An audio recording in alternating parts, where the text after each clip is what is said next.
Hey everyone, today I'm going to show you how to install the rear wheel knuckle on a Honda S2000. The first thing you want to do is mount the wheel knuckle in place. You'll want to thread the rear axle spline through the wheel knuckle, insert the rear lower ball joint onto the lower control arm, and then insert the toe arm ball joint into the wheel knuckle. Don't worry about the upper ball joint just yet. The next thing you'll want to do is secure all three ball joints to the wheel knuckle. I recommend starting with the toe arm ball joint. Use a 17mm wrench to tighten the castle nut, securing the toe arm ball joint to the wheel knuckle. The torque spec for this castle nut is 36 to 43 foot-pounds, so just torque the nut to 36 foot-pounds and increase the torque until you can fit a cotter pin through the castle nut. Then install a cotter pin. Use a 17mm socket or wrench to tighten the castle nut, securing the lower control arm to the lower control arm ball joint.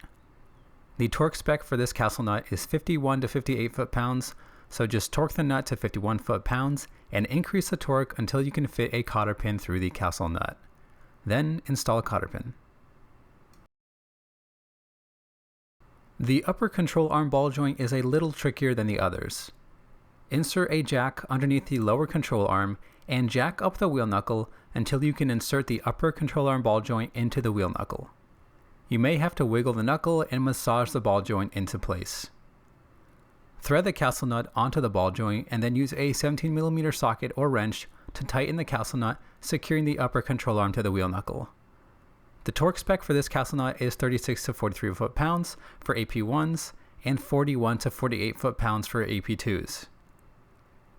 Torque the nut to the lower end of that range and increase the torque until you can fit a cotter pin through the castle nut. Then install a cotter pin.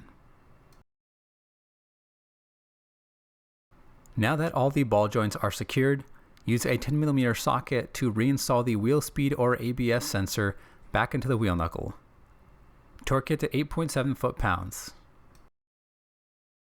Now it's time to reinstall the brakes. Insert the brake rotor onto the wheel hub.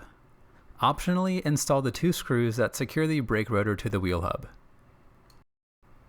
Continue by using a 14mm socket to reinstall the two bolts, securing the brake caliper bracket to the wheel knuckle. Torque these bolts to 41 foot-pounds.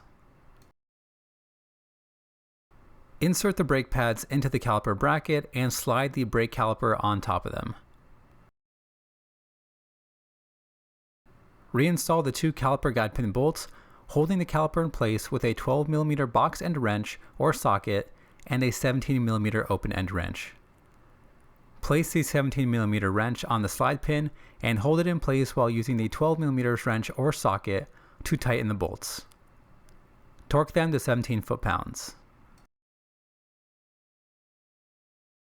You'll still need to reinstall the rear axle nut, but in order to do that, you'll have to reinstall the wheels and lower the car back down to the ground.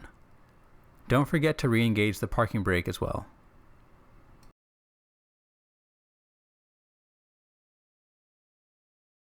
Now it's time to reinstall the rear axle nut.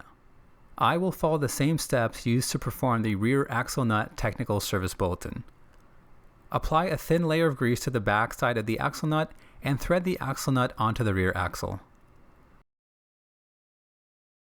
Then use a 36mm socket to torque the axle nut to anywhere between 150 and 180 foot-pounds.